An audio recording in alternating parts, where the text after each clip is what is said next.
ബിസ്മില്ലാഹിർ റഹ്മാനിർ റഹീം.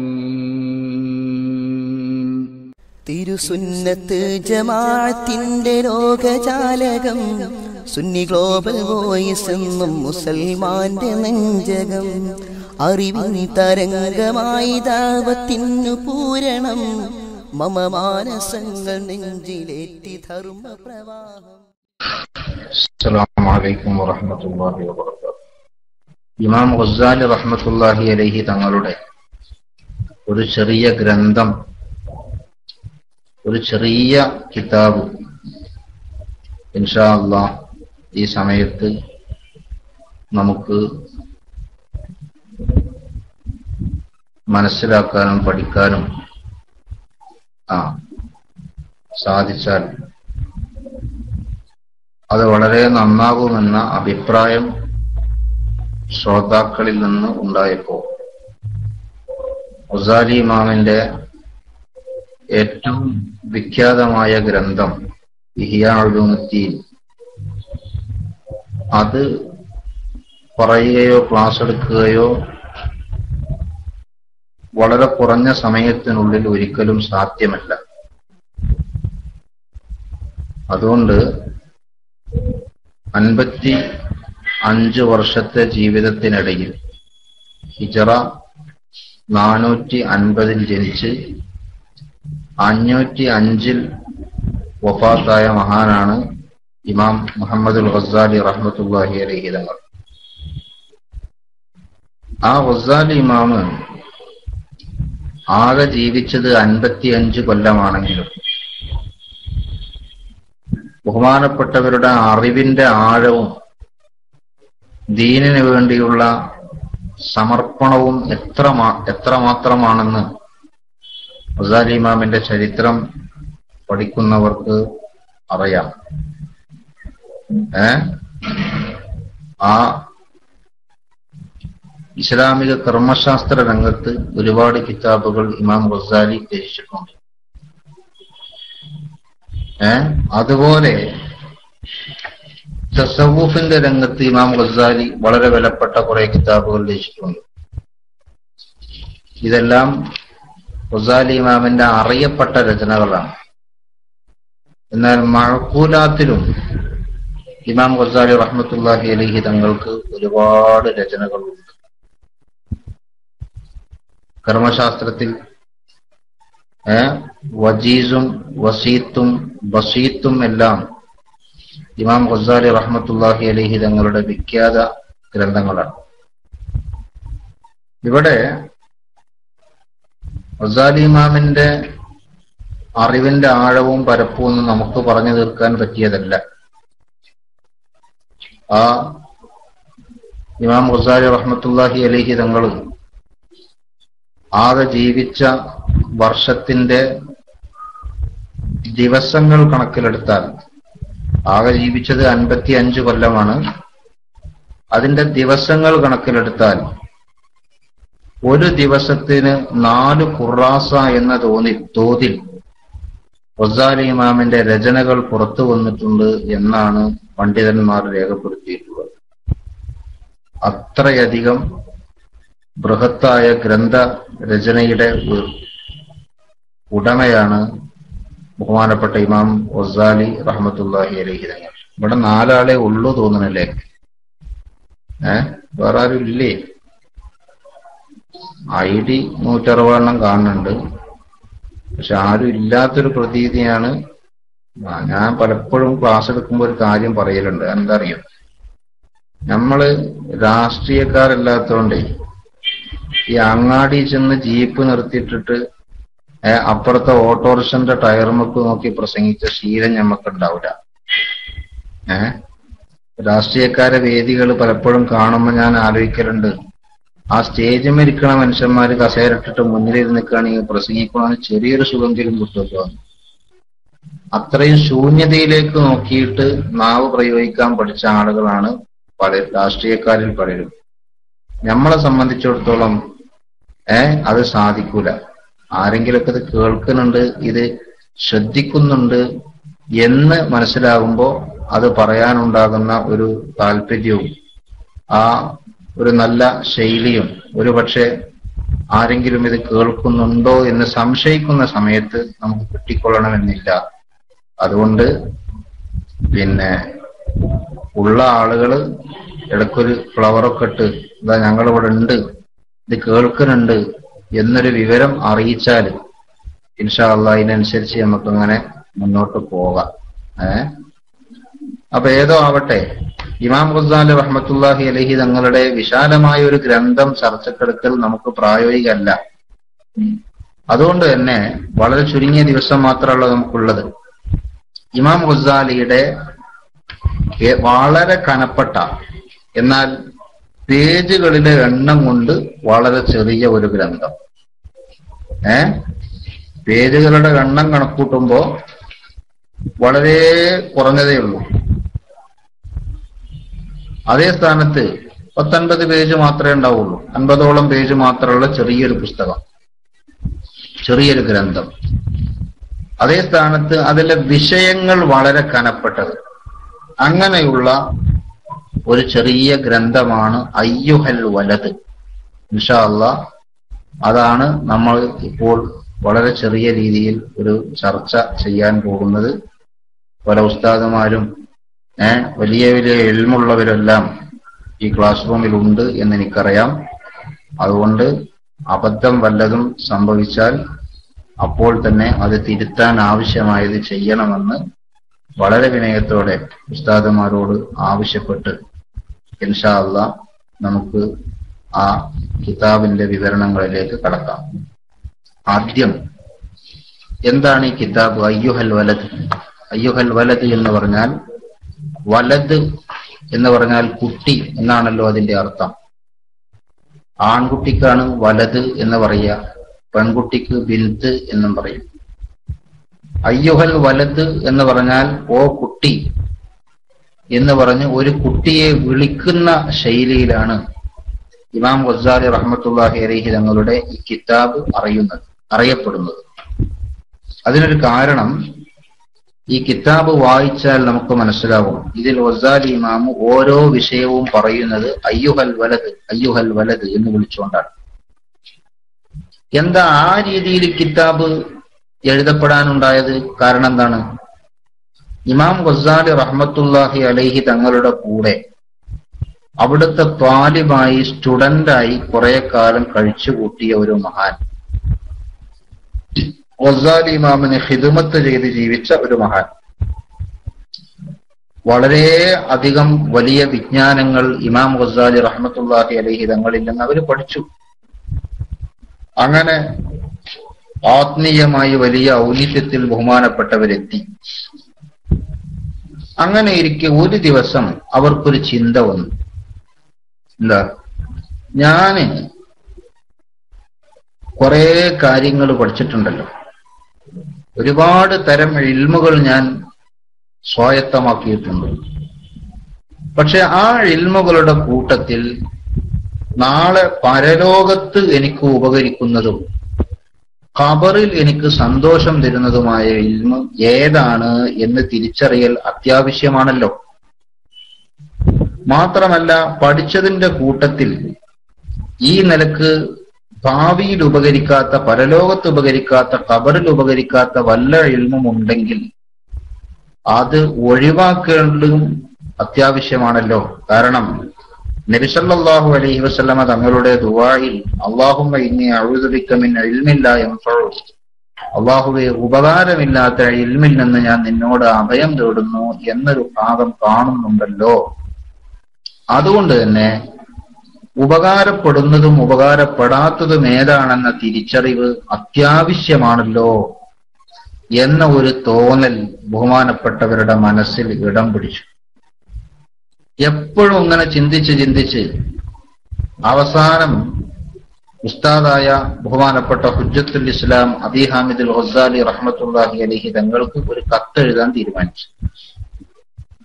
ആ കത്തിലുള്ളത് ഗസാലി ഇമാമിനോട് ആവശ്യപ്പെടുകയാണ്. എന്താണ് ആവശ്യപ്പെടുന്നത്?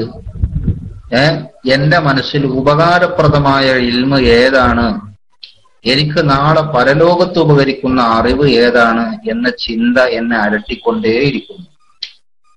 അതുകൊണ്ട് എനിക്ക് ഉപകാരപ്രദമായതിനെ അങ്ങ് വേർതിരിച്ച് മനസ്സിലാക്കി തരികയും എനിക്ക് ആവശ്യമായ നസീഹത്ത് ഉപദേശ നിർദ്ദേശങ്ങൾ അങ്ങിന്റെ ഭാഗത്തു നിന്നുണ്ടാകുകയും എനിക്ക് പ്രധാനപ്പെട്ട ഒരു ദുആ പറഞ്ഞു തരികയും വേണം എന്ന് പറഞ്ഞുകൊണ്ടാണ് ബഹുമാനപ്പെട്ട ഇമാം ഗസാലി റഹ്മത്തുള്ളാഹി അലൈഹി തങ്ങൾക്ക് ഈ ശിഷ്യൻ കത്തെഴുതുന്നത്. അതുകൊണ്ട് തന്നെ പിന്നെ ഇമാം ഗസാലി റഹ്മത്തുള്ളാഹി അലൈഹി തങ്ങൾ ഇതില് കുറെ നസീഹത്തുകൾ ഇങ്ങനെ പറയുകയാണ്, കുറെ ഉപദേശങ്ങൾ പറയുകയാണ്. എല്ലാം പറഞ്ഞ് അവസാനം ഇത് അവസാനിപ്പിക്കുന്നത്, ഈ റിസാല അവസാനിപ്പിക്കുന്നത് ഒരു ദുആ കൂടി പഠിപ്പിച്ചു കൊടുത്തുകൊണ്ടാണ്. അത് ഈ ചോദ്യകർത്താവായ ഇമാം ഗസാലി റഹ്മത്തുള്ളാഹി അലൈഹി തങ്ങളുടെ ശിഷ്യൻ വലിയ മഹാനായതുകൊണ്ടാണ് ബഹുമാനപ്പെട്ടവർക്ക് അങ്ങനെ ഒരു ചിന്തന വന്നത്, അല്ലേ? സാധാരണക്കാരായ ആളുകൾ കുറെ പഠിക്കുന്നുണ്ട്, പല വിഷയങ്ങളും പഠിക്കുന്നു. പക്ഷെ പലതും പഠിച്ചാലും നമുക്ക് ഉപകാരമുള്ളത് ഏതാണ്? ഉപകാരമില്ലാത്തത് പഠിച്ചിട്ട് എന്താണ് അതുകൊണ്ട് കിട്ടാനുള്ളത്? ആഖിറത്തിൽ ഉപകരിക്കുന്ന ഇൽമല്ലേ യഥാർത്ഥത്തിൽ ഉപകാരമുള്ളത് എന്ന ചിന്തയൊന്നും നമുക്കാർക്കും വരുന്നില്ല, സാധാരണക്കാർക്ക് വരുന്നില്ല. അതേ സ്ഥാനത്ത് ഇമാം ഗസാലി റഹ്മത്തുള്ളാഹി അലൈഹി തങ്ങളിൽ നിന്ന് ഇൽമ പഠിച്ച് ആത്മീയമായ ഉയർച്ച ലഭിച്ചപ്പോ ആ മഹാനുണ്ടായ ആ സംശയം, ആ മാനസികമായ ഒരു പ്രയാസം, അതിന് പരിഹാരം തേടി ബഹുമാനപ്പെട്ട ഇമാം ഗസാലി റഹ്മത്തുള്ളാഹി അലൈഹി തങ്ങൾക്ക് എഴുത്തു കൊടുത്തു. എന്നിട്ട് ഗസാലി ഇമാമിനോട് പറഞ്ഞു, നിങ്ങളുടെ ലോക പ്രശസ്ത ഗ്രന്ഥമായ ഇഹ്യ പോലെയുള്ള ഗ്രന്ഥങ്ങൾ എന്റെ സംശയങ്ങളെല്ലാം തീർക്കാൻ പര്യാപ്തമാണെന്ന് എനിക്കറിയാം. പക്ഷേ ഞാൻ ആവശ്യപ്പെടുന്നത് അങ്ങനെ ഒരു ഗ്രന്ഥം ചൂണ്ടിക്കാണിക്കാനല്ല, നേരെ മറിച്ച് ഏതാനും കടലാസുകളിൽ എനിക്ക് ആവശ്യം കിട്ടുന്ന അക്ഷരങ്ങളിൽ എഴുതി തന്നാൽ എന്നും എന്റെ കൂടെ അത് സൂക്ഷിക്കാനും അത് നോക്കി അല്ലെങ്കിൽ അത് പഠിച്ച് അത് മനസ്സിലാക്കി അമൽ ചെയ്യാനും എനിക്ക് സാധിക്കണം.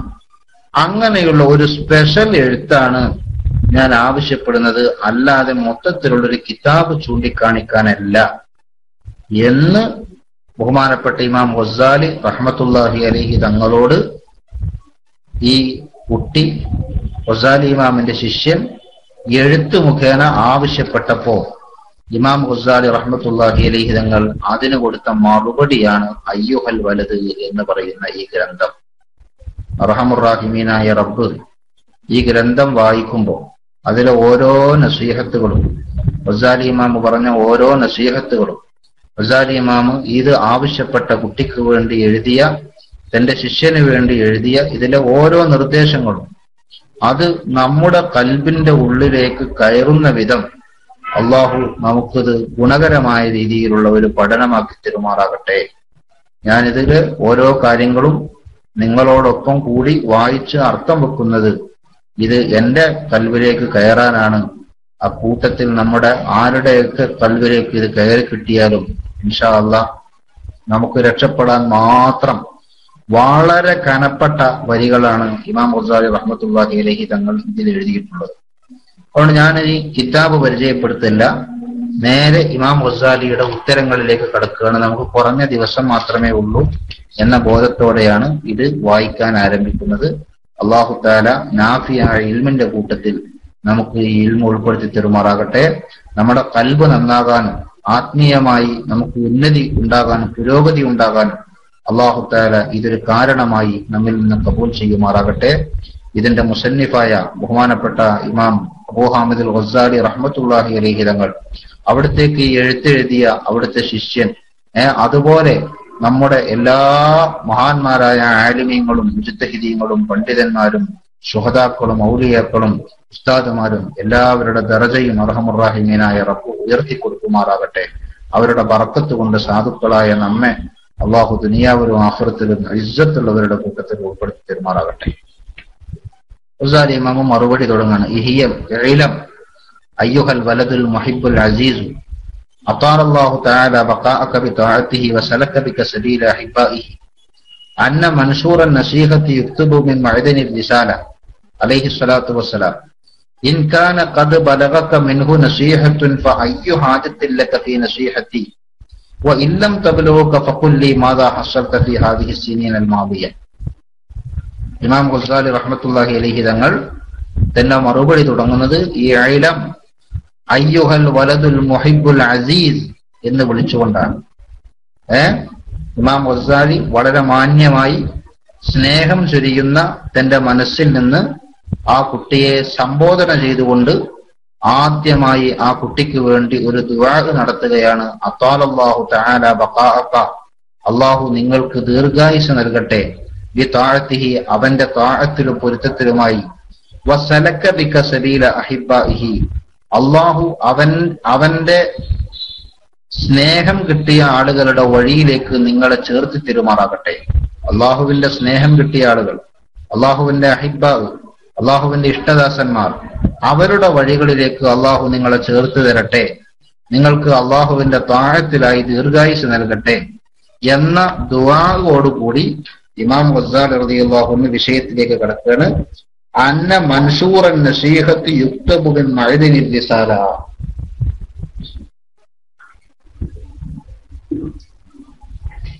അന്ന മൻസൂറൻ നസീഹത്തി യുക്തബു മിൻ മഅദിനിർ റിസാല. പരന്നു കിടക്കുന്ന നസീഹത്ത്, ഉപദേശങ്ങൾ, അത് യുക്തബു എഴുതിയെടുക്കപ്പെടേണ്ടതാണ് മിൻ മഅദിനിർ റിസാല, റിസാലത്തിന്റെ ഉറവിടമായ നബി സല്ലല്ലാഹു അലൈഹി വസല്ലമ തങ്ങളിൽ നിന്ന്. റിസാലത്ത് അല്ലാഹു സുബ്ഹാനഹു വ തആല മുർസലീങ്ങൾക്ക് നൽകുന്ന പദവിയുടെ പേരാണല്ലോ റിസാലത്ത്. റിസാലത്ത് കിട്ടുമ്പോഴാണ് ഒരാൾ മുർസലാകുക. എന്താണ് അതിന്റെ പൊരുൾ എന്ന് മറ്റു കിതാബുകളിലെല്ലാം പലപ്പോഴും ചർച്ച ചെയ്തിട്ടുള്ള ഒരു വിഷയമാണ്. നമ്മളത് അത്തരം കാര്യങ്ങളുടെ ചർച്ച ഇപ്പോൾ ഉദ്ദേശിക്കുന്നില്ല. അപ്പൊ നബി എന്നതിന്റെ അപ്പുറത്ത് അല്ലാഹു സുബ്ഹാനഹു വ തആല പ്രബോധനത്തിനുള്ള കൽപ്പന നൽകിക്കൊണ്ടോ അല്ലെങ്കിൽ മറ്റൊരഭിപ്രായം അനുസരിച്ച് നസ്ഖോ കിതാബോ നൽകിക്കൊണ്ടോ അള്ളാഹു ആദരിച്ച ആളുകളാണ്, പ്രത്യേകത കൽപ്പിച്ച ആളുകളാണ് മുർസലീങ്ങൾ എന്ന് പറയുന്നവർ. അപ്പൊ അമ്പിയാക്കളെക്കാൾ മഹത്വമുള്ളവരാണ് മുർസലീങ്ങൾ. സാധാരണ അമ്പിയാക്കളെക്കാൾ മഹത്വമുള്ളവരാണ് മുർസലീങ്ങൾ. ആ റിസാലത്ത്, അല്ലാഹു തആല റിസാലത്ത് എന്ന പദവി എവിടെയൊക്കെ കൊടുത്തിട്ടുണ്ടോ അതിന്റെ എല്ലാം ഉറവിടം നബി സല്ലല്ലാഹു അലൈഹി വസല്ലമ തങ്ങളാണ്. അപ്പൊ റിസാലത്തിന്റെ ഉറവിടം ആകുമ്പോൾ തീർച്ചയായിട്ടും നുബുവത്തിന്റെയും ഉറവിടമാണ്. കാരണം നുബുവത്ത് റിസാലത്തിന്റെ ചുവട്ടിലാണ്. നുബുവത്തില്ലാതെ റിസാലത്ത് ഉണ്ടാവൂല. മാത്രമല്ല ആ നുബുവത്തിന്റെയും റിസാലത്തിന്റെയും ഉറവിടമാകുമ്പോൾ നുബുവത്ത് റിസാലത്ത് അല്ലാഹു തആല നൽകിയിട്ടുള്ളത് മനുഷ്യർക്കാണ്. മനുഷ്യരാകട്ടെ അള്ളാഹുവിന്റെ സൃഷ്ടികളിൽ ഏറ്റവും ബഹുമാനമുള്ള ജീവികളും ആണ്. അപ്പൊ ആ ജീവികളുടെ കൂട്ടത്തിൽ അല്ലാഹു തആല ഏറ്റവും ബഹുമാനമുള്ളവരായി തെരഞ്ഞെടുത്ത അമ്പിയാക്കൾ, ആ അമ്പിയാക്കളിൽ നിന്ന് തെരഞ്ഞെടുത്ത മുർസലീങ്ങൾ, ആ മുർസലീങ്ങൾക്ക് കൊടുക്കുന്ന സ്ഥാനമാണ് റിസാലത്ത്. ആ റിസാലത്തിന്റെ ഉറവിടം നബി സല്ലല്ലാഹു അലൈഹി വസല്ലമ തങ്ങളാണെന്ന് പറയുമ്പോൾ റസൂലുള്ളാഹി സ്വല്ലല്ലാഹു അലൈഹി വസല്ലമ തങ്ങൾ ഖൈറുൽ ഖൽഖും അഷ്റഫുൽ ഖൽഖുമാണ് എന്ന ഒരു ധ്വനി അല്ലെങ്കിൽ എന്ന ഒരു പഠനം ഇമാം ഗസാലി റളിയല്ലാഹു അൻഹുവിന്റെ ആ വാക്കിൽ നിന്ന് നമുക്ക് കിട്ടും. ആ ഗസാലി ഇമാം പറയാ, ഇങ്ങനെ ലോകത്തെ ഏറ്റവും ഉന്നതരായ റിസാലത്തിന്റെ ഉറവിടമായ നബി സല്ലല്ലാഹു അലൈഹി വസല്ലമ തങ്ങളിൽ നിന്നാണ് നസീഹത്തുകൾ എഴുതിയെടുക്കേണ്ടത്. അല്ലാതെ ഞാനല്ല അത് എഴുതി തരേണ്ടത് എന്ന് പറഞ്ഞാൽ എന്റെ സ്വന്തം വകയല്ല ഞാൻ നസീഹത്ത് തരുന്നത്. ഗസാലി ഇമാം പറയുന്നതാണ്, ഞാൻ എന്ത് നസീഹത്ത് നിങ്ങൾക്ക് എഴുതി തന്നാലും ആ എഴുതിത്തരുന്ന നസീഹത്ത് എന്റെ സ്വന്തം വകയല്ല. കാരണം മഅദിനുർ റിസാലത്തായ നബി സല്ലല്ലാഹു അലൈഹി വസല്ലമ തങ്ങളിൽ നിന്നാണ് ഈ നസീഹത്തുകൾ എഴുതിയെടുക്കേണ്ടത്. എന്നിട്ട് ചോദിക്കുകയാണ് ഗസാലി ഇമാം, ഇൻ കാന ഖദ് ബലഗക മിൻഹു നസീഹത്തുൻ, ആ നബി സല്ലല്ലാഹു അലൈഹി വസല്ലമ തങ്ങളുടെ പരന്നു കിടക്കുന്ന നസീഹത്തുകളിൽ നിന്ന് ഏതെങ്കിലും ഒരു ഉപദേശം നിങ്ങൾക്ക് കിട്ടിയിട്ടുണ്ടെങ്കിൽ ഫഹയ്യു ഹാജത്തിൻ ലക ഫീ നസീഹത്തി, പിന്നെ നിങ്ങൾക്ക് എന്തിനാണ് എന്റെ ഉപദേശം? വ ഇല്ലം തബ്ലൂക, ആ നബി സല്ലല്ലാഹു അലൈഹി വസല്ലമ തങ്ങളുടെ നസീഹത്തിൽ നിന്ന് ഒന്നുപോലും നിങ്ങൾക്ക് ലഭിക്കാതെ പോയെങ്കിൽ ഫഖുല്ലി, നിങ്ങൾ എന്നോട് പറയണം, മാദാ ഹസ്സൽത ഫീ ഹാദിഹി സിനീനൽ മാദിയ, കഴിഞ്ഞ വർഷങ്ങളിൽ നിങ്ങൾക്ക് ലഭിച്ചത് എന്താണ്, നിങ്ങൾ എന്താണ് പഠിച്ചത്, നിങ്ങൾക്ക് എന്താണ് കിട്ടിയത് എന്ന് പറയണം. അതായത് ഓസാലിമ പറയാ, നബി സല്ലല്ലാഹു അലൈഹി വസല്ലമയുടെ നസീഹത്തിൽ നിന്ന് ഒരു നസീഹത്ത് നിങ്ങൾക്ക് കിട്ടിയിക്കണമെങ്കിൽ പിന്നെ എന്റെ നസീഹത്ത് നിങ്ങൾക്ക് ആവശ്യമില്ല. അതല്ല റസൂലുള്ളാഹിന്റെ നസീഹത്ത് നിങ്ങൾക്ക് ഒന്നും കിട്ടാതെ പോയെങ്കിൽ കഴിഞ്ഞ കാലങ്ങളിൽ നിങ്ങൾ കുറെ പഠനത്തിന് വേണ്ടി ചെലവഴിച്ചല്ലോ, അതുകൊണ്ട് എന്ത് ഉപകാരമാണ് കിട്ടിയത് എന്ന ചോദ്യം ആദ്യമായി ചോദിച്ചുകൊണ്ട് ഗസാലി ഇമാം റഹ്മത്തുള്ളാഹി അലൈഹി തങ്ങൾ ഓരോരോ നസീഹത്തിലേക്ക് ഇങ്ങനെ കടക്കുകയാണ്. കേട്ടോളൂ. അയ്യുഹൽ വലദ് മിൻ ജുംലത്തി മാ നസഹ ബിഹി റസൂലുള്ളാഹി സ്വല്ലല്ലാഹു അലൈഹി വസല്ലം ഉമ്മത്തഹു ഖൗലുഹു അലാമത്തു ഇറാദില്ലാഹി തആല അനിൽ അബ്ദി ഇസ്തിഗാലുഹു ബിമാ ലാ യഅനി. ഗസാലി ഇമാം പറയാട്ടോ, മിൻ ജുംലത്തി മാ നസഹ ബിഹി റസൂലുള്ളാഹി സ്വല്ലല്ലാഹു അലൈഹി വസല്ലം ഉമ്മത്തഹു, നബി സല്ലല്ലാഹു അലൈഹി വസല്ലം തങ്ങൾ തന്റെ ഉമ്മത്തിനെ ഉപദേശിച്ചതിന്റെ കൂട്ടത്തിൽ പെട്ടതാണ് ഖൗലുഹു, റസൂലുള്ളാഹി തങ്ങളുടെ അധ്യാപനം. എന്താ പറഞ്ഞത്? അലാമത്തു ഇറാദില്ലാഹി തആല അനിൽ അബ്ദി, ഒരു അടിമയെ അള്ളാഹു മൈൻഡ് ചെയ്യുന്നില്ല എന്നതിന്റെ അടയാളമാണ് ഇസ്തിഗാലുഹു ബിമാ ലാ യഅനിഹി, അവന് ആവശ്യമില്ലാത്തതിൽ അവൻ വ്യാപൃതനാകുന്നത്. ഉണ്ടോ? ആവശ്യമില്ലാത്ത പണി ഒരാൾ എടുക്കുന്നുണ്ടെങ്കിൽ അത് അല്ലാഹു തആല അവനെ മൈൻഡ് ചെയ്യുന്നില്ല എന്നതിന്റെ അടയാളമാണ് എന്ന് നബി സല്ലല്ലാഹു അലൈഹി വസല്ലം തങ്ങളുടെ ഉപദേശത്തിലുണ്ട്. ഇമാം പറയാ, മിൻ ഹുസ്നി ഇസ്ലാമിൽ മർഇ തർക്കുഹു മാ ലാ യഅനി എന്ന് നബി സല്ലല്ലാഹു അലൈഹി വസല്ലം ഹദീസിലുണ്ട്. ഒരു മനുഷ്യന്റെ ഇസ്ലാം അത് ശരിയാകുന്നതും സമ്പൂർണമാകുന്നതും ആ ഇസ്ലാമിന് ഭംഗിയുണ്ടാകുന്നതും എപ്പോഴാണ്? ആവശ്യമില്ലാത്ത കാര്യങ്ങളിൽ നിന്ന് അവൻ ഒഴിഞ്ഞു നിൽക്കുമ്പോഴാണ്. അതാണ് ഇമാം ഗസാലി പറയുന്നത്. റസൂലുള്ളാഹി തങ്ങളുടെ ഉപദേശത്തിന്റെ കൂട്ടത്തിൽ എന്തുണ്ട്? ഇതിന്റെ അപ്പുറത്ത് മറ്റൊരു കാര്യം കൂടി അതിലുണ്ട്. അതെന്താ? അല്ലാഹു തആല ഒരു മനുഷ്യനിൽ നിന്ന് പിന്തിരിഞ്ഞു കളയുക, അല്ലാഹു അവനെ സ്നേഹിക്കാതിരിക്കുക, അല്ലാഹു തആല അവനെ പരിഗണിക്കാതിരിക്കുക എന്നതിന്റെ അടയാളമാണ് ഒരു മനുഷ്യൻ ആവശ്യമില്ലാത്ത വിഷയങ്ങളിൽ ഇടപെടുന്നതും അത്തരം വിഷയങ്ങൾ കൊണ്ട് ജോലിയാകുന്നതും അത്തരം വിഷയങ്ങളിൽ വ്യാപൃതനാകുന്നതുമെന്ന് നബി സല്ലല്ലാഹു അലൈഹി വസല്ലം തങ്ങളുടെ നസീഹത്തിന്റെ കൂട്ടത്തിലുണ്ട്. ഇനി കേട്ടോളൂ. വ ഇന്നംറഅൻ ദഹബത്ത് സാഅത്തുൻ മിൻ ഉമരിഹി, ഏതെങ്കിലും ഒരു മനുഷ്യൻ അവന്റെ ആയുസ്സിൽ നിന്ന് ഒരു സമയം നഷ്ടപ്പെട്ടു പോയാൽ ഫീ ഗൈരി മാ ഖുലിഖ ലഹു, അല്ലാഹു തആല അവനെ എന്തിനെയാണോ പടച്ചത് ആ പടച്ച വിഷയത്തിന് വേണ്ടിയല്ലാതെ ഒരു മനുഷ്യന്റെ ആയുസ്സിൽ നിന്ന് ഏതെങ്കിലും ഒരു സമയം അങ്ങ് നഷ്ടപ്പെട്ടു പോയാൽ ലജദീറുൻ അൻ തതൂല അലൈഹി ഹസ്റതുഹു, അക്കാരണത്താൽ അവന്റെ ഖേദം വളരെ നീണ്ടതാകുമെന്നാണ് നബി സല്ലല്ലാഹു അലൈഹി വസല്ലമയുടെ നസീഹത്തിലുള്ളത്. എന്താ പറഞ്ഞത്? അള്ളാഹു മനുഷ്യനെ പഠിച്ചത് വമാ ഖലഖത്തുൽ ജിന്ന വൽ ഇൻസ ഇല്ലാ ലിയഅ്ബുദൂൻ എന്നാണല്ലോ. അതിലെ അള്ളാഹു സുബ്ഹാനഹു വ തആല ഒരു മനുഷ്യനെ പഠിച്ചത്, ജിന്നിനെ പഠിച്ചത്, ഇതൊക്കെ എന്തിനാ? മനുഷ്യനും ജിന്നിനെ അള്ളാഹ് പഠിച്ചത് അള്ളാഹുവിന്റെ ഇബാദത്തിനാണ്. ഇബാദത്ത് എന്ന് പറഞ്ഞാൽ അള്ളാഹുവിനെ അനുസരിച്ച് ജീവിക്കാനാണ്. മൊത്തത്തിൽ അങ്ങനെയാണല്ലോ അതിന്റെ അർത്ഥം. അപ്പൊ അള്ളാഹുവിനെ അനുസരിച്ച് ജീവിക്കാനാണ് അള്ളാഹു തആല മനുഷ്യനെ പഠിച്ചിട്ടുള്ളത്. ഈ ഒരു ആവശ്യത്തിനല്ലാതെ ഒരു മനുഷ്യൻ അവന്റെ സമയം വിനിയോഗിക്കുന്നുവെങ്കിൽ, അവിടെ ഗസാലി ഇമാം പ്രയോഗിച്ച നബി സല്ലല്ലാഹു അലൈഹി വസല്ലം നിങ്ങളുടെ ഹദീസിൽ നിന്ന് എടുത്തു കാണിച്ച ഭാഗം അവിടെ ഉള്ളത് എങ്ങനെ? റസൂലുള്ളാഹിന്റെ പ്രയോഗമാണോ? ഗസാലി ഇമാം അത് എടുത്തു കാണിക്കുന്നു. എന്തായാലുള്ളത്? ഏതെങ്കിലും ഒരു മനുഷ്യന്റെ ആയുസ്സിൽ നിന്ന് വല്ല സമയവും, അങ്ങനെയാണ് അതിന്റെ അർത്ഥം വരിക. ഒരു മനുഷ്യന്റെ ആയുസ്സിൽ നിന്ന് വല്ല സമയവും അവനെ അള്ളാഹു പഠിച്ചത് ഇബാദത്ത് ചെയ്യാനും പഠിച്ച റബ്ബിനനുസരിച്ച് ജീവിക്കാനുമാണല്ലോ, അതിനു വേണ്ടി അല്ലാതെ ചെലവഴിച്ചു പോയാൽ ലജദീറുൻ അൻ തതൂല അലൈഹി ഹസ്റതുഹു, അവന്റെ ഖേദം വളരെ നീളേണ്ടതാണ്. മനസ്സിലായോ? അക്കാരണത്താലേ പരലോകത്ത് ചെല്ലുമ്പോ അതിന്റെ പേരിലുണ്ടാകുന്ന ഖേദം ചില്ലറയായിരിക്കൂല, വളരെ നീണ്ടതാകും.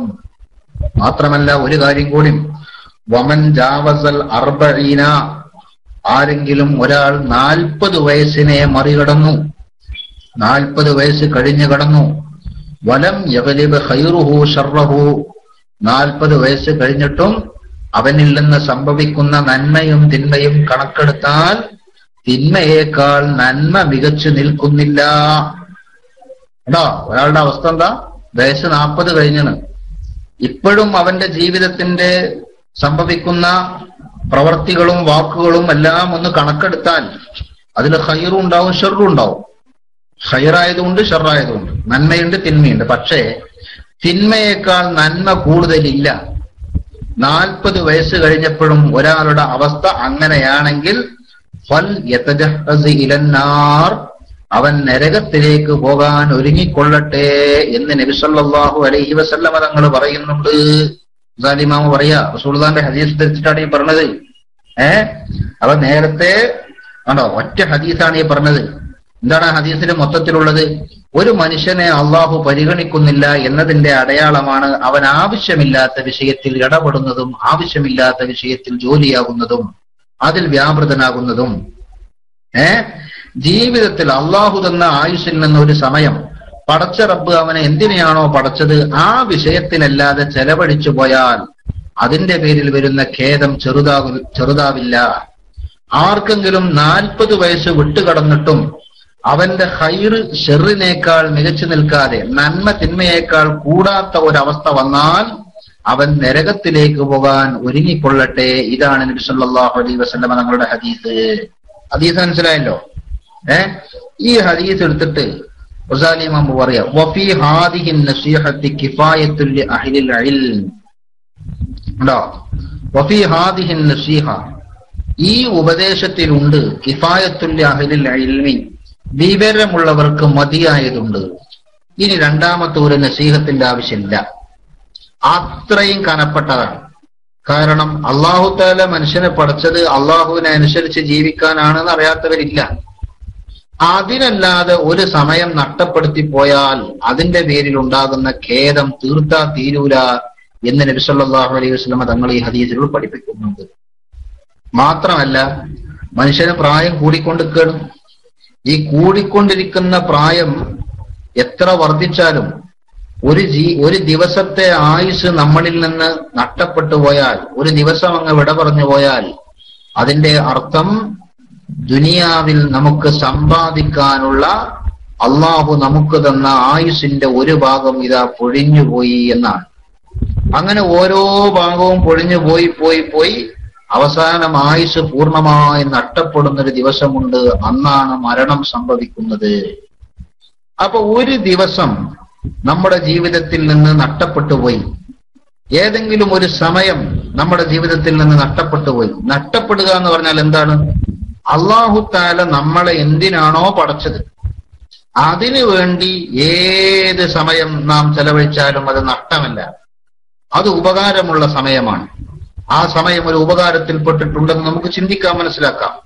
അതേ സ്ഥാനത്ത് അള്ളാഹു നമ്മളെ പടച്ചത് എന്തിനാണോ അതിനല്ല നാം സമയം വിനിയോഗിക്കുന്നത്, എന്നാൽ അതിന്റെ പേരിൽ വരുന്ന ഖേദം ചെറുതല്ല. മാത്രല്ല വയസ്സിങ്ങനെ കൂടിക്കൂടി വരുമ്പോ മനുഷ്യന് നന്നാകണമെന്ന ചിന്ത മനസ്സിലിങ്ങനെ ഉണ്ടാകണം. അങ്ങനെ നന്നാകണമെന്ന ചിന്ത ഉണ്ടാക്കാനാണ് റസൂലുള്ളാഹി സ്വല്ലല്ലാഹു അലൈഹി വസല്ലം തങ്ങൾ നിങ്ങൾ മരണത്തെ ഓർക്കണം എന്ന് പറഞ്ഞത്. രോഗം ഏതില്ലാത്തവനും വയസ്സ് കൂടുമ്പോൾ മരിക്കും, അത് തീർച്ചയാണ്. പക്ഷെ എല്ലാവരും മരിക്കാൻ വയസ്സ് കൂടണമെന്നില്ല, അത് മറ്റൊരു സത്യമാണ്. അതേ സ്ഥാനത്ത് ഒരു രോഗവും പിടിപെടാത്തവനും പ്രായം ചെന്നാൽ എന്തായാലും അവൻ മരിക്കും. എല്ലാ കാലത്തും എനിക്ക് ജീവിക്കാൻ പറ്റൂല. അങ്ങനെ ഒരു അവസ്ഥ ഉണ്ടാകുമ്പോ 40 വയസ്സ് എന്ന് പറഞ്ഞാൽ നബി സല്ലല്ലാഹു അലൈഹി വസല്ലം തങ്ങൾക്ക് അല്ലാഹു തആല വഹയ്യ് കൊടുത്ത വർഷമാണ് 40 വയസ്സ് പൂർത്തിയായപ്പോ. ഈ 40 കൊല്ലം ഒരാൾ ജീവിച്ചു. 40 കൊല്ലം ജീവിച്ചിട്ടും അവന് ബോധം വന്നിട്ടില്ല. 40-ൽ നിന്ന് മുന്നോട്ട് പോകുമ്പോൾ ഇനിയെങ്കിലും എന്റെ ജീവിതത്തിന്റെ നല്ലൊരു ശതമാനം നഷ്ടപ്പെട്ടു പോയിരിക്കുന്നു, അത് കഴിഞ്ഞു പോയിരിക്കുന്നു. അതുകൊണ്ട് തന്നെ ഇനി ജീവിതത്തിന്റെ 2/3 വിട പറഞ്ഞു പോയിരിക്കുന്നു. ആ 2/3 വിട പറഞ്ഞ ഞാൻ എന്റെ ജീവിതത്തിന് മാറ്റങ്ങൾ ഉണ്ടാക്കിയിട്ടില്ലെങ്കിൽ അതിന്റെ നഷ്ടം വലുതായിരിക്കുമെന്ന തിരിച്ചറിവിനെ തുടർന്ന് അവന്റെ ജീവിതത്തിൽ തിന്മ കുറച്ചുകൊണ്ട് നന്മ വർദ്ധിപ്പിച്ചുകൊണ്ട് മുന്നോട്ടു പോകാനുള്ള ശ്രമം ഉണ്ടായിട്ടില്ലെങ്കിൽ പിന്നെ അവന്റെ കാര്യം അപകടമാണ്, നരകത്തിലേക്ക് പോകാൻ അവൻ ഒരുങ്ങട്ടെ എന്നാണ് നബി സല്ലല്ലാഹു അലൈഹി വസല്ലമ തങ്ങളുടെ ഈ ഹദീസിലുള്ളത്. ഈ ഹദീസ് എടുത്തിട്ടാണ് ഗസാലി ഇമാം പറഞ്ഞത്, വിവരമുള്ളവർക്ക് നസീഹത്തായിട്ട് ഇത്ര മതി, ഇതിന്റെ അപ്പുറത്തേക്ക് പോണ്ട കേട്ടോ. ഇനി അടുത്ത വായിച്ചു നോക്കുക. നമ്മൾ ഇതിങ്ങനെ കൂടുതൽ വിശദീകരിച്ച് പറയാൻ സാധിക്കൂല, നമുക്ക് വളരെ കുറഞ്ഞ ദിവസമല്ലേ ഉള്ളൂ, അവിടെ പെട്ടെന്ന് പോകാം. അടുത്ത വായിച്ചു നോക്കുക. അയ്യുഹൽ വലതു, മൂന്നാമത്തതാണ്. മൂന്നാമത്തെ നസീഹത്തിൽ ഇമാം ഗസാലി പറഞ്ഞ എന്താ? അൻ നസീഹത്തു സഹ്ലുൻ വൽ മുശ്കിലു ഖബൂലുഹാ ലഅന്നഹാ ഫീ മദാഖി മുത്തബഇൽ ഹവാ മുർറുൻ ഇദൽ മനാഹി മഹബൂബത്തുൻ ഫീ ഖുലൂബിഹിം അൽ ഖുസൂസ് ലിമൻ കാന ത്വാലിബൽ ഇൽമി റസ്മി വമുസ്തഖലൻ ഫീ ഫദ്ലി നഫ്സി വമനാഖിബി ദുനിയ ഫഇന്നഹു യഹ്സബു അന്നൽ ഇൽമൽ മുജറദ ലഹു സയകൂനു നജാതുഹു വഖലാസുഹു. ഇവിടെ എന്താ പറഞ്ഞ? അൻ നസീഹത്തു സഹ്ലുൻ വൽ മുശ്കിലു ഖബൂലുഹാ. നസീഹത്ത് വളരെ എളുപ്പമാണ്, ഉപദേശിക്കാൻ എളുപ്പമാണ്, ഉപദേശിക്കൽ പ്രയാസമൊന്നുമില്ല. വൽ മുശ്കിലു ഖബൂലുഹാ, പ്രയാസം എന്താ? ഉപദേശം സ്വീകരിക്കല. ജലിമ പറയാണ് ഉപദേശിക്കാൻ എളുപ്പമാണ്, ആർക്കും ഉപദേശിക്കാം, ഏതൊരാൾക്കും ഉപദേശിക്കാം. പക്ഷെ ഉപദേശിക്കുന്നവന് തന്നെ ചിലപ്പോൾ ആ ഉപദേശം സ്വീകരിക്കാൻ പ്രയാസം ഉണ്ടാവും. ഉപദേശം കേൾക്കുന്നവന് അത് സ്വീകരിക്കാൻ പ്രയാസം ഉണ്ടാവും. ഇന്നത്തെ ചുറ്റുപാടില് ഉപദേശം സ്വീകരിക്കാനല്ല, കേൾക്കാൻ തന്നെ പ്രയാസം അല്ലെ? ഇന്നത്തെ അവസ്ഥ പരിശോധിച്ചാൽ ഇമാം ഗസാലി ഇത് പറയുന്നത് എന്താണ്? ഹിജറ 500 മുമ്പാ. ഇത് നമ്മൾ മനസ്സിലാക്കണം. ഹിജറ 500 മുമ്പാണ് ഗസാലി ഇമാം ഇക്കാര്യം പറയുന്നത്. കാരണം ഞാൻ പറഞ്ഞല്ലോ, ഹിജറ 505 ഇമാം ഗസാലി റഹ്മത്തുള്ളാഹി അലൈഹി തങ്ങൾ വഫാത്തായത്. അതിന്റെ മുന്നേ പറഞ്ഞ സംഗതിയാണത്. അപ്പൊ അന്ന് തന്നെ ഗസാലി ഇമാം പറയാ ഉപദേശം ചെയ്യാൻ എളുപ്പമാണ്, പക്ഷെ സ്വീകരിക്കാൻ പ്രയാസാണ്. ഇന്ന് ലോകത്തിന്റെ കഥ കുറേയും കൂടി മാറിയില്ലേ? അപ്പൊ ഇന്നത്തെ അവസ്ഥ എന്താ? ഉപദേശം സ്വീകരിക്കാൻ പ്രയാസമെന്നല്ല, ഇന്ന് ഉപദേശം കേൾക്കാൻ തന്നെ പ്രയാസമാണ്. മൊത്തത്തിൽ വയല് പറയുമ്പോ എല്ലാരും ഇങ്ങനെ കേട്ടിരിക്കും. അതേ സ്ഥാനത്ത് അക്കൂട്ടത്തിൽ ഒരാളെ വിളിച്ച് ഉപദേശിച്ചാൽ അപ്പൊ കാണാൻ അതിന്റെ പ്രതികരണം. ചിലപ്പോ പുറത്ത് പറയും, ചിലപ്പോ പറയില്ല, പറഞ്ഞിട്ടുണ്ടെങ്കിൽ ഉള്ളിലുണ്ടാവും. മനസ്സിലായോ? എന്തെങ്കിലുമൊക്കെ ഒരു ന്യായും ഞൊണ്ടി ന്യായും എന്തെങ്കിലുമൊക്കെ ഒരു തൗജീഹൊക്കെ മൂപ്പര ഭാഗത്തുനിന്നുണ്ടാവും. ഇത് ഹിജറ 1400 കഴിഞ്ഞേ. ഇന്നിപ്പോ ഹിജറ 1400 കഴിഞ്ഞു. അപ്പൊ ഗസാലി ഇമാമി പറഞ്ഞെന്നാ ഹിജറ 500 മുന്നേ. അപ്പൊ നിങ്ങൾ ആലോചിച്ച് നോക്കി, 900 കൊല്ലങ്ങൾക്ക് മുമ്പുള്ള വർത്താനാണ് ഇമാം ഗസാലിയുടെ ഈ വരികൾ. അന്ന് ഗസാലി ഇമാം പറയാണ് അന്നസീഹത്തു സഹ്ലുൻ, ഉപദേശം പറയാൻ എളുപ്പമാണ്, വൽ മുശ്കിലു ഖബൂലുഹ, പ്രയാസമുള്ളത് സ്വീകരിക്കാനാണ്. എന്താ ഉപദേശം സ്വീകരിക്കാൻ പ്രയാസം വന്നത്? അതുകൂടി ഗസാലി നോക്കി. അന്നഹാ ഫീ മദാഖി മുത്തബിഇൽ ഹവാ മുർറുൻ, സ്വന്തം ശരീരങ്ങളുടെ തോന്നലുകളെ പിൻപറ്റുന്നവർ. ഓരോ ശരീരത്തിനും ഓരോന്നിങ്ങനെ തോന്നും. അതിനാണ് ഹവ എന്ന് പറയുന്നത്. വികാരങ്ങൾ, ശരീരത്തിന്റെ താല്പര്യങ്ങൾ, ശരീരത്തിന്റെ തോന്നലുകൾ. ഇങ്ങനെ ചെയ്യണം തോന്നുക, അങ്ങനെ പോകണം തോന്നുക, അത് പറയണം തോന്നുക, അങ്ങനെ തോന്നുന്ന ഓരോരുത്തർക്കും ഓരോന്ന് അങ്ങനെ തോന്നുന്നു. ഈ തോന്നുന്നതിനെ പിൻപറ്റല് അത് അന്നഹാഫി മദാഖി മുത്തബഇൽ ഹവാ മുർറിൻ. ഈ മുത്തബഇൽ ഹവ എന്ന് പറഞ്ഞാൽ എന്താ? സ്വന്തം ഇച്ഛകളെ, ശരീരത്തിന്റെ ഇച്ഛകളെ, താല്പര്യങ്ങളെ, തോന്നലുകളെ പിൻപറ്റുന്ന ആളുകൾ. അത്തരം ആളുകളെ സംബന്ധിച്ചിടത്തോളം അവർക്ക് നസീഹത്തിന്റെ രുചി കയ്പായിരിക്കും. കാരണം നസീഹത്ത് എപ്പോഴും ഓരോരുത്തരുടെയും താല്പര്യത്തിന് വിരുദ്ധമായിട്ടാണ് വരിക. ഞാനൊരു കാര്യം ചെയ്യാൻ ഉദ്ദേശിക്കുന്നു, അക്കാര്യം ഞാൻ ചെയ്യുമ്പോൾ അത് തെറ്റാണെന്ന് മനസ്സിലാകുന്ന ആൾ എന്നെ നസീഹത്ത് ചെയ്യുകയാണ്. എന്റെ നഫ്സിന്റെ താല്പര്യമാണ്, എന്റെ ശരീരത്തിന്റെ ഇച്ഛയാണ്, എന്റെ മനസ്സിനുള്ള തോന്നലാണ്. ആ തോന്നലുകൾക്കും താല്പര്യത്തിനും അനുസരിച്ച് ഞാൻ ചെയ്തുകൊണ്ടിരിക്കുമ്പോ തീർച്ചയായും അതിനെ തടയിടുന്ന രീതിയിൽ ഒരു നസീഹത്ത് അപ്പുറത്തുനിന്ന് വന്നാൽ ആ നസീഹത്ത് രോഗത്തെ തടയാൻ വേണ്ടി വരുന്ന കയ്പുള്ള കഷായം പോലെയാണ്.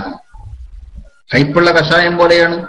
അപ്പൊ ആ കയ്പുള്ള കഷായം നമ്മൾ അതിന്റെ രുചി കയ്പാണെന്ന് മനസ്സിലാക്കിയിട്ട് കുടിക്കാതിരുന്നാൽ രോഗം മാറാതിരിക്കും. അതേ സ്ഥാനത്ത് തൽക്കാലം അതിന്റെ രുചി കയ്പാണെങ്കിലും ആ കയ്പ് സഹിച്ചുകൊണ്ട് നാം അത് കുടിച്ചു കഴിഞ്ഞാൽ അതിന്റെ പേരിൽ നമ്മുടെ രോഗം മാറിക്കിട്ടുകയും ചെയ്യും. അപ്പോ അങ്ങനെ ക്രമേണ ഈ ഹവ, നമ്മുടെ ഈ വികാരം, ഈ ചിന്തകള്, ഈ തോന്നലുകൾ, അതെല്ലാം മനസ്സിൽ നിന്ന് അങ്ങനെ പടിപടിയായി എന്ന് മാറും. പക്ഷെ ഇത്തിബാഉൽ ഹവ, നബി സല്ലല്ലാഹു അലൈഹി വസല്ലം തങ്ങൾ പറഞ്ഞല്ലോ, സലാത്തുൽ മുഹലിക്കാത്ത്, 3 കാര്യങ്ങൾ മനുഷ്യനെ നശിപ്പിക്കുന്നതാണ്. ഒന്ന് ശുഹ്റും മുത്താഅ്, വഹവൻ മുത്തബഅ്, വഈജാബുൽ മർഇ ബിനഫ്സിഹി. സദഖ റസൂലുള്ളാഹി സ്വല്ലല്ലാഹു അലൈഹി വസല്ലം 3 കാര്യങ്ങളാണ് പറഞ്ഞത്. 3 കാര്യങ്ങൾ മുഹലിക്കാത്താണ്. മുഹലിക്കാത്ത് പറഞ്ഞാൽ മനുഷ്യനെ നശിപ്പിക്കുന്ന 3 കാര്യങ്ങളുണ്ട്. ഒന്ന് ശുഹ്റുൻ മുത്താഅ്, ശുഹ്റുൻ മുത്താഅ്. ശുഹ് എന്ന് പറഞ്ഞാൽ ലുബ്ധത, പിശുക്കത്തരം. അത് ഒരു മനുഷ്യന്റെ പ്രകൃതിയിൽ ഉണ്ടായേക്കാം. പക്ഷേ അത് നശിപ്പിക്കൽ എപ്പോഴാണ്? ആ ശുഹ് മുത്താഅാകുമ്പോഴാണ്. എന്ന് പറഞ്ഞാൽ ലുബ്ധത മനസ്സിന് തോന്നുമ്പോ അതിനെ മറികടന്നുകൊണ്ട് ധർമ്മവും ദാനവും ചെയ്യാൻ മനുഷ്യൻ തയ്യാറായാൽ അവിടെ നേരത്തെ തോന്നിയ ആ ലുബ്ധത ആ മനുഷ്യനെ നശിപ്പിക്കുന്നതല്ല.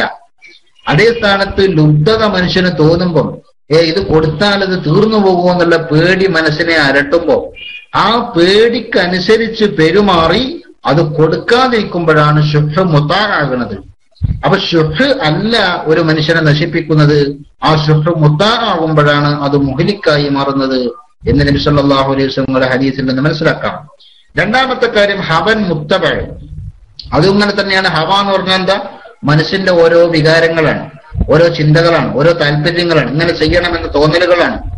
ആ തോന്നലുകൾ ഉള്ളത് കൊണ്ട് മാത്രം ഒരു മനുഷ്യൻ നശിക്കുന്നില്ല, അത് മനുഷ്യനെ അപകടത്തിലെത്തിക്കുന്നില്ല. കാരണം അത് മനുഷ്യന്റെ പ്രകൃതിയാണ്, ഉണ്ടായേക്കും. പക്ഷെ അത്തരം തോന്നലുകൾ ഉണ്ടാകുമ്പോൾ ആ തോന്നലുകളിലൂടെ മനുഷ്യൻ അപകടങ്ങളിലേക്ക് എത്തുന്നത് ആ വികാരത്തെ, ആ താല്പര്യത്തെ അവൻ അനുഗമിക്കുമ്പോഴാണ്, ആ താല്പര്യത്തിനനുസരിച്ച് പെരുമാറുമ്പോഴാണ്. അപ്പോഴാണ് ഹവ മുത്തബഅാകുന്നത്. ഈ ഹവ മുത്തബഅായി കഴിഞ്ഞാൽ, അതിനെ ഇത്തിബാ ചെയ്തു കഴിഞ്ഞാൽ, അതിനെ അനുഗമിക്കുമ്പോൾ ആ ഹവയാണ് മനുഷ്യനെ നശിപ്പിച്ചു കളയുന്നത് എന്ന് നബി സല്ലല്ലാഹു അലൈഹി വസല്ലം പറഞ്ഞു. അപ്പൊ ഒരു മനുഷ്യൻ അവൻ ഹവയെ ഇത്തിബാ ചെയ്ത് വികാരങ്ങളെ പിൻപറ്റി തോന്നിയതുപോലെ അങ്ങനെ മുന്നോട്ട് പോകുന്ന ഒരു മനുഷ്യനെ സംബന്ധിച്ചിടത്തോളം ഒരു ഭാഗത്ത് നിന്ന് അങ്ങനെ തോന്നാൻ പാടില്ല. ആ തോന്നലുകൾക്കനുസരിച്ച് നിങ്ങൾ നീങ്ങാൻ പാടില്ല, അതിന് ഇന്ന പ്രശ്നങ്ങളുണ്ട് എന്ന നസീഹത്ത് വന്നാൽ ആ നസീഹത്തിന്റെ രുചി അയാളെ സംബന്ധിച്ചിടത്തോളം വളരെ കയ്പുള്ളതായിരിക്കും. കാരണം ഇമാം ഗസാലി അതിനൊരു കാരണം പറയുന്നു. ഇതിൽ മനാഹി മഹബൂബത്തുൻ ഫീ ഖുലൂബിഹിം. ഇത് കാരണം അൽ മനാഹി, വിരോധിക്കപ്പെട്ട കാര്യങ്ങൾ, അല്ലാഹു തആല നമ്മോട് ചെയ്യാൻ പാടില്ല എന്ന് പറഞ്ഞ് വിരോധിച്ച കാര്യങ്ങൾ, മഹബൂബത്തുൻ ഫീ ഖുലൂബിഹിം, വികാരങ്ങളെ പിൻപറ്റി ജീവിക്കുന്ന ആളുകളെ സംബന്ധിച്ചിടത്തോളം അവരുടെ മനസ്സിൽ ഇത് വളരെ ഇഷ്ടമുള്ള കാര്യങ്ങളാണ്. വികാരങ്ങളെ പിൻപറ്റി ജീവിക്കുക, ശരീരത്തിന്റെ താല്പര്യങ്ങളെ മാത്രം അനുസരിച്ച് ജീവിക്കുക, അങ്ങനെയുള്ള ആളുകളെ സംബന്ധിച്ചിടത്തോളം അള്ളാഹു വിലക്കിയ കാര്യങ്ങൾ എന്തും നിങ്ങൾ നോക്കൂ, ആ വിലക്കിയ കാര്യങ്ങളെല്ലാം നമുക്ക് ഇഷ്ടമുള്ള കാര്യങ്ങളാണ്.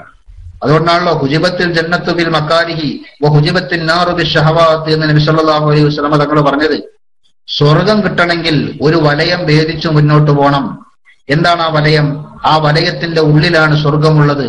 ആ വലയം ഭേദിച്ചവനേ സ്വർഗം കിട്ടൂ. ഏതാണ് ആ വലയം? മക്കാരിഹ് എന്ന വലയമാണ് സ്വർഗത്തിന്റെ ചുറ്റുപാടിലുമുള്ളത്. മക്കാരിഹ് എന്ന് പറഞ്ഞാൽ എന്താ? മനുഷ്യന്റെ മനസ്സിന് പ്രയാസകരമായി തോന്നുന്ന കുറെ കാര്യങ്ങൾ, അതിനാണ് മക്കാരിഹ് എന്ന് പറയുക. അപ്പൊ ഉദു എടുക്കണം, തണുപ്പത്ത് പ്രയാസം തന്നെയാണ്. സുബഹിക്ക് എഴുന്നേൽക്കണം, പ്രയാസം തന്നെയാണ്. ജനാബത്തുണ്ടായാൽ കുളിക്കണം, അത് പ്രയാസമാണ്. അങ്ങനെ അതുപോലെ തന്നെ നമുക്ക് ഓരോരോ സാഹചര്യങ്ങളും സന്ദർഭങ്ങളും വരുമ്പോ ഓരോന്നിങ്ങനെ ചെയ്യാൻ തോന്നുമ്പോൾ അത്തരം കാര്യങ്ങളൊക്കെ അങ്ങ് ഒഴിവാക്കി നിർത്തണം. ഇതെല്ലാം പ്രയാസങ്ങൾ തന്നെയാണ്. ആ പ്രയാസങ്ങൾ എന്ന വലയത്തെ ഭേദിച്ചാലാണ് ഒരാൾക്ക് സ്വർഗത്തിലേക്ക് എത്താൻ സാധിക്കുന്നത്. അതുപോലെ ഹുജിബത്തിൻ നാറു ബിശ്ശഹവാത്ത്, നരകത്തിനുമുണ്ടൊരു വലയം. ആ വലയം ഭേദിക്കുമ്പോഴാണ് മനുഷ്യൻ നരകത്തിൽ ചെന്ന് ചാടുന്നത്. ഏതാണ് ആ വലയം? ഷഹവാത്താണ് ആ വലയം. ഷഹവാത്ത് എന്ന് പറഞ്ഞാൽ എന്താ? മനുഷ്യന്റെ ഇച്ഛകളും വികാരങ്ങളും. വികാരങ്ങൾ എന്ന വലയത്തെ മനുഷ്യൻ ഭേദിച്ചാൽ, മനസ്സിന്റെ തോന്നലുകൾ എന്ന വലയം, ആ വലയത്തെ മനുഷ്യൻ ഭേദിച്ചാൽ, ആ തോന്നലുകൾക്ക് അനുസരിച്ച് അങ്ങ് പെരുമാറിയാൽ ആ വലയത്തിന്റെ ഉള്ളിലുള്ളത് നരകമാണ്. ആ നരകത്തിലേക്കാണ് മനുഷ്യൻ എത്തുന്നത്. എന്ന് സദഖ റസൂലുള്ളാഹി സ്വല്ലല്ലാഹു അലൈഹി വസല്ലമ തങ്ങൾ വളരെ നേരത്തെ തന്നെ പഠിപ്പിച്ചിട്ടുണ്ട്. അപ്പോ ഇത്തിബാഉൽ ഹവാ, വികാരത്തെ പിൻപറ്റി ജീവിക്കുക എന്ന സ്വഭാവമുള്ള ആളുകളെ സംബന്ധിച്ചിടത്തോളം വിലക്കപ്പെട്ട കാര്യങ്ങളെല്ലാം അവരുടെ ഖൽബിൽ മഹബൂബത്താണ്, അത് ഇഷ്ടമുള്ള കാര്യങ്ങളാണ്. പ്രത്യേകിച്ചും പറയാ അലൽ ഖുസൂസ് ലിമൻ കാന താലിബൽ ഇൽമി റസ്മി വമുസ്തഖിലൻ ഫീ ഫളലിൻ നഫ്സി. കണ്ടോ, പ്രത്യേകിച്ചും വികാരങ്ങളെ പിൻപറ്റി ജീവിക്കുന്ന ആളുകൾ എന്ന് പറഞ്ഞല്ലോ, ഓൾക്ക് വിരോധിക്കപ്പെട്ട കാര്യങ്ങൾ ഇഷ്ടാണ്. വിരോധിക്കപ്പെട്ട കാര്യങ്ങൾ ഇഷ്ടാന്ന് പറഞ്ഞിട്ട് ഉസാലിമ പറയാ ആർക്ക്? പ്രത്യേകിച്ചും ലിമൻ, ചിലർക്ക്. കാന താലിബൽ ഇൽമി റസ്മി, അവൻ ഔദ്യോഗികമായ വിദ്യ പഠിക്കുന്നവനാണ്. അന്ന് വ്യാഴാഴ്ച അല്ലേ? അവൻ ഔദ്യോഗികമായ വിദ്യ പഠിക്കുന്നവനാണ്. ഔദ്യോഗിക വിദ്യ എന്ന് പറഞ്ഞാൽ എന്താ? അത് പല സ്ഥാപനങ്ങളിലും ഭൗതികമായ വിവരങ്ങൾ പഠിക്കാൻ ഉള്ള സംവിധാനങ്ങളുണ്ട്. ആ സംവിധാനങ്ങൾ ഉപയോഗപ്പെടുത്തി മതപരമായ കാഴ്ചപ്പാടുകൾ സ്വീകരിക്കാതെ, മതത്തിന്റെ അറിവിന് പ്രാധാന്യം കൊടുക്കാതെ അവൻ എന്താണ്? റസ്മിയായ ഇൽമ പഠിച്ചുകൊണ്ടിരിക്കുകയാണ്. റസ്മിയായ ഇൽമ. ഈ റസ്മിയായ ഇൽമ പഠിക്കുന്ന ഒരാളെ സംബന്ധിച്ചിടത്തോളം മതപരമായ ഇൽമ അവനില്ലാതെ വരുമ്പോൾ തീർച്ചയായും വിലക്കപ്പെട്ട കാര്യങ്ങൾ അവന് മെഹബൂബത്തായി മാറും. മാത്രമല്ല മുസ്തഖലൻ ഫീ ഫളലിൻ നഫ്സി, സ്വന്തം ശരീരത്തെ മെച്ചപ്പെടുത്തുന്നതിൽ വ്യാപൃതനാകുന്ന ആളെ സംബന്ധിച്ചിടത്തോളം ആണോ, ഓന്റെ പണി എന്താ? ശരീരത്തെ മെച്ചപ്പെടുത്തിക്കൊണ്ടല്ലാണ്, ആത്മാവിനെ മെച്ചപ്പെടുത്തിക്കൊണ്ടല്ല, ശരീരത്തെ മെച്ചപ്പെടുത്തിക്കൊണ്ടിരും. അങ്ങനത്തെ ആൾക്കാർ മനസ്സിലായില്ലേ? അതുപോലെ തന്നെ ശരീരത്തിന്റെ താല്പര്യങ്ങളെ, മനസ്സിന്റെ ഇച്ഛകളെ അതിനെ നേടിയെടുക്കാനാണ് അവന്റെ എല്ലാ ശ്രമങ്ങളും. അങ്ങനെയുള്ള ആളുകളെ സംബന്ധിച്ചിടത്തോളം വിലക്കപ്പെട്ട കാര്യങ്ങൾ അവൻ ഇഷ്ടപ്പെട്ടതായിരിക്കും. മഹാന്മാര് പറഞ്ഞല്ലോ, എന്ത്? നിങ്ങൾ നിങ്ങളുടെ ശരീരത്തിനല്ല സേവനം ചെയ്യേണ്ടത്. യാ ഖാദിമൻ നഫ്സി യാ ഖാദിമൽ ജിസ്മി കം തസഅ ലിഖിദ്മതിഹി. കണ്ടോ, അതത്ലുബുർ റിബ്ഹ മിമ്മാ ഫീഹി ഖുസ്റാനു എന്നാ ചോദിച്ചത്. സ്വന്തം ശരീരത്തിന് സേവനം ചെയ്ത് ജീവിക്കുന്നവരെ, നഷ്ടം മാത്രം വരുന്ന ശരീരത്തിൽ നിന്ന് നിങ്ങൾ ലാഭം പ്രതീക്ഷിക്കുന്നുണ്ടോ? ശരീരം എന്ന് പറഞ്ഞാൽ അത് ഖുസ്റാനുള്ളതാണ്. അത് അല്ലാഹു തആല എത്ര ഭംഗിയുള്ളതിനെ പടച്ചിട്ടുണ്ടെങ്കിലും നാളെ അതിന്റെ ഭംഗി അങ്ങ് പോകും. അപ്പോൾ അത് ഖുസ്റാന, നഷ്ടമാണ്. അള്ളാഹു എത്ര ആരോഗ്യം അതിന് തന്നിട്ടുണ്ടെങ്കിലും നാളെ അതിന്റെ ആരോഗ്യം അങ്ങ് പോകും. അപ്പൊ അത് വരുന്നത് നഷ്ടത്തിലേക്കാണ്. ഇനി എത്ര നല്ല നിലക്ക് മരിക്കുന്ന സമയം വരെ ആരോഗ്യമുണ്ടായാലും ആ ശരീരം മണ്ണിൽ വെച്ചാൽ അതങ്ങ് ദ്രവിച്ചു പോകും. എങ്ങനെ നോക്കിയാലും ശരീരത്തിന് വരുന്നത് നഷ്ടം മാത്രമാണ്. ഈ നഷ്ടം മാത്രം വരുന്ന ശരീരത്തിൽ നിന്ന് നീ ലാഭം പ്രതീക്ഷിക്കുകയാണോ? അതിലെന്ത് ലാഭം പ്രതീക്ഷിക്കാനാ? അങ്ങനെ ലാഭം പ്രതീക്ഷിക്കുന്നുണ്ടെങ്കിലല്ലേ നീ ശരീരത്തിന് സേവനം ചെയ്യേണ്ടത്. ശരീരത്തിന് നീ എന്തൊക്കെ സേവനമാണ് ചെയ്യുന്നത്? നിന്റെ ശരീരത്തിന്റെ മുകൾ ഭാഗത്ത് നിൽക്കുന്ന തല, ആ തലയിലെ മുടി അത് ചീവുന്നു, അത് വളരെ വൃത്തിയാക്കി വെട്ടുന്നു. അതിൽ ഏതെങ്കിലും ഒന്ന് വെളുത്തുപോയാൽ അതിനെ കറുത്ത നിലയിൽ തന്നെ നിലനിർത്താൻ വല്ല മരുന്നുമുണ്ടോ എന്ന് നീ ചിന്തിക്കുന്നു. മാത്രമല്ല, ആ മുടി കൊഴിഞ്ഞു പോയാൽ കൊഴിയാതിരിക്കാൻ എന്ത് മാർഗമുണ്ടെന്ന് ആലോചിക്കുന്നു. അങ്ങനെ ആ തല മുതൽ തുടങ്ങിയിട്ട് പാദം വരെ ശരീരത്തിന്റെ ഏത് ഭാഗത്ത് എന്ത് നഷ്ടം നമുക്ക് സംഭവിക്കാൻ പോകുന്നുണ്ടെന്ന് കണ്ടാലും ആ നഷ്ടത്തെ തിരുത്താനും, അങ്ങനെ സ്കിന്നിന് കുഴപ്പം വന്നാൽ അത് മാറ്റാനും, അതുപോലെ തന്നെ ആന്തരിക അവയവങ്ങൾക്ക് പ്രയാസങ്ങൾ വന്നാൽ അത് തിരുത്താനും, അങ്ങനെ ശരീരവുമായി ബന്ധപ്പെട്ട ഖിദ്മത്തുമായി നമ്മൾ അങ്ങനെ മുന്നോട്ട് പോവുകയാണ്. ശരീരവുമായി ബന്ധപ്പെട്ട ഖിദ്മത്താണ് എപ്പോഴും. അതുകൊണ്ടാ ചോദിക്കുന്നത്, ഈ ശരീരത്തിന് ഖിദ്മത്ത് ചെയ്യുന്നവനെ നഷ്ടം മാത്രം വരുന്നൊരു കാര്യമാണ് ഈ ശരീരം എന്ന് പറഞ്ഞാൽ. നീ അതിനെ എത്ര സേവനം ചെയ്താലും, എത്ര നല്ല നിലക്ക് അതിനെ പരിപാലിച്ചു നിർത്തിയാലും അത് ഇന്നത്തതിലും മോശമായിട്ടാണ് ഭാവിയിൽ വരാൻ പോകുന്നത്. ആരോഗ്യം പോകും, സൗന്ദര്യം പോകും, ശരീരം തന്നെ പോകും, അത് ദ്രവിച്ചു പോകും. അങ്ങനെ എങ്ങനെ കണക്കുകൂട്ടിയാലും നഷ്ടം മാത്രം വരുന്ന ശരീരത്തിന് സേവനം ചെയ്തിട്ട് എന്ത് കാര്യ?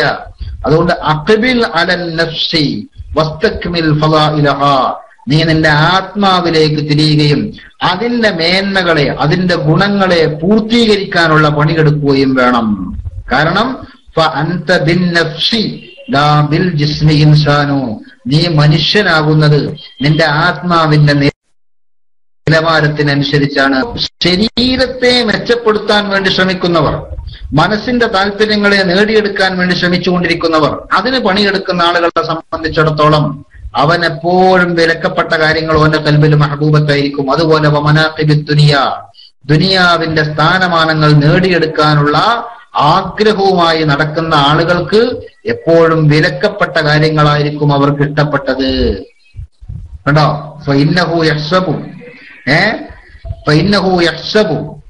അവൻ വിചാരിക്കുന്നു അന്നൽ ഇൽമൽ മുജറദ ലഹു സയകൂന നജാതുഹു വഖലാസുഹു ഫീഹി. കണ്ടോ? വെറും അറിവ് കൊണ്ട് മാത്രം അവന് രക്ഷപ്പെടാൻ സാധിക്കുമെന്നാണ് അവൻ വിചാരിക്കുന്നത്. വഅന്നഹു മുസ്തഖിനൻ അനിൽ അമലി. അവൻ കർമ്മങ്ങളൊന്നും ചെയ്യേണ്ടതില്ല, അറിവ് മാത്രം ഉണ്ടായാൽ മതി എന്നാണ് അവന്റെ ധാരണ. എന്നാൽ ഫലാസിഫത്തി, ഇത് ഫലാസിഫത്തിന്റെ വിശ്വാസമാണ്, ഇത് ഫിലോസഫിക്കാരുടെ വിശ്വാസമാണ്, അല്ലാതെ ആരുടെ വിശ്വാസമല്ല, അത് മുസ്ലിമീങ്ങളുടെ വിശ്വാസമല്ല. മനസ്സിലായോ? എന്നിട്ട് ഇമാം ഗസാലി റഹ്മത്തുള്ളാഹി അലൈഹി പറയാ, സുബ്ഹാനല്ലാഹ് അൽ അദീം ലാ യഅലമു ഹാദൽ ഖദ്റ അന്നഹു ഹീന ഹസ്സല അൽ ഇൽമ ഇദാ ലം യഅമൽ ബിഹി തകൂന അൽ ഹുജ്ജത്തു അലൈഹി ഹകദാ കമാ ഖാല റസൂലുള്ളാഹി സ്വല്ലല്ലാഹു അലൈഹി വസല്ലം അശദ്ദു الناس عذابا يوم القيامة عالم لا ينفعه الله بعلمه. ആണോ? ലാ യഅലമു ഹാദൽ ഖദ്റ, ഈ വസ്തുത അവൻ മനസ്സിലാക്കുന്നില്ല. എന്താണ് ഈ വസ്തുത? അന്നഹു ഹീന ഹസ്സല അൽ ഇൽമ, ഒരാൾക്ക് അറിവിനെ അവൻ ലഭ്യമാക്കി അറിവ് പഠിച്ചാൽ, ഇദാ ലം യഅമൽ ബിഹി, ആ അറിവനുസരിച്ച് അവൻ പ്രവർത്തിക്കുന്നില്ലെങ്കിൽ, തകൂനുൽ ഹുജ്ജത്തു അലൈഹി ആക്കദ, അവനെതിരെയുള്ള തെളിവ് ബലമുള്ളതാകും. എന്ത്? ഇൽമ ഒരാൾക്ക് ഉണ്ട്, ഇൽമ അയാൾ പഠിച്ചു, പക്ഷെ അയാളുടെ അമലുകളൊന്നും അയാൾ ശ്രദ്ധിച്ചില്ല. പഠിച്ചതൊരു ഭാഗത്ത്, ആ ഇൽമിന് നഫ്ഇല്ല എന്ന് പറഞ്ഞാൽ അതിൽ തർക്കൊന്നുമില്ലല്ലോ. മധുരം കൂട്ടിയാൽ ശരീരത്തിന് പ്രശ്നമുണ്ടാകുമെന്നും, ഷുഗർ ശരീരത്തിൽ രക്തത്തിൽ അതിന്റെ അംശം കൂടിയാൽ അതിന്റെ പേരിൽ ഒരുപാട് അപകടങ്ങൾ ഉണ്ടാകുമെന്നും അറിയുന്ന ഒരാൾ പഞ്ചസാര വാരി തിന്നുന്നുവെങ്കിൽ അവന്റെ അറിവുകൊണ്ട് അവൻക്ക് എന്താ ഗുണം? അല്ലേ? പ്രഷർ രോഗിയായ ഒരാള് ഉപ്പ് കൂട്ടിയാൽ അവന്റെ ശരീരത്തിന് അപകടം ചെയ്യുമെന്നും ശരീരം തളർന്നു പോകാൻ വരെ അത് കാരണമാകുമെന്നും അയാൾക്ക് നന്നായി അറിയാം. പക്ഷെ അവൻ ഉപ്പ് വാരി തിന്നുകയാണെങ്കിൽ ആ അറിവ് കൊണ്ട് അവനെന്ത് ഗുണമാണുള്ളത്? അതുപോലെ തന്നെ ഓരോ അറിവ് കൊണ്ട് ഗുണമുണ്ടാകണമെങ്കിൽ ആ അറിവിനനുസരിച്ച് അമലുണ്ടാകണം, അപ്പോഴേ അതുകൊണ്ട് ഗുണമുള്ളൂ. ഏതറിവും അങ്ങനെ തന്നെയാണ്. ആണ് ഇമാം ഗസാലി പറയാ,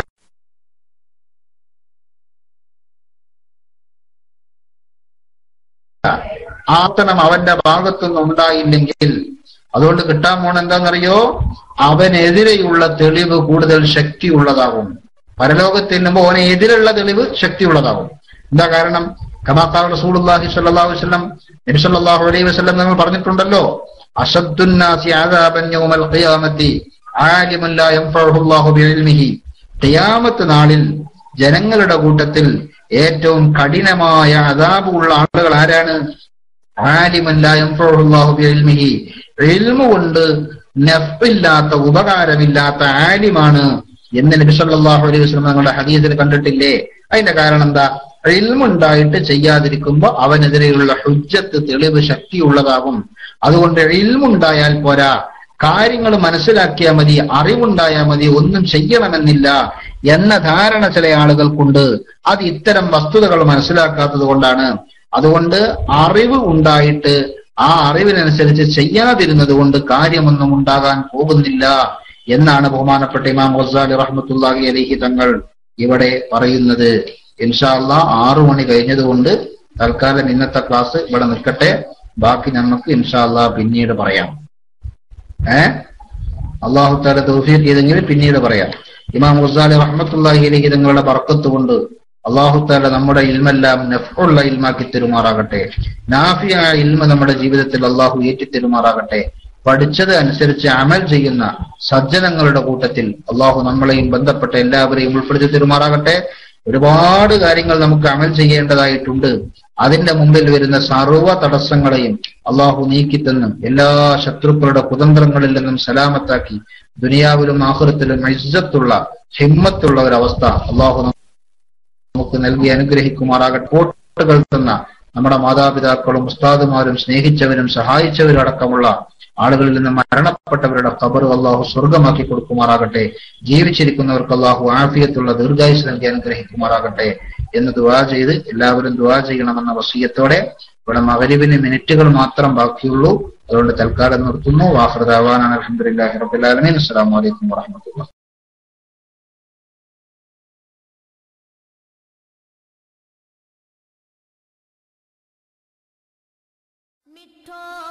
ആഗോള ഗ്രാമത്തിലെ ആദർശ ജാലകം സുന്നി ഗ്ലോബൽ വോയിസ്. ആത്മീയ നേതാക്കളുടെ ആശീർവാദങ്ങൾ കൊണ്ട് അനുഗ്രഹീതമായ ആഗോള സുന്നി ജാലകം.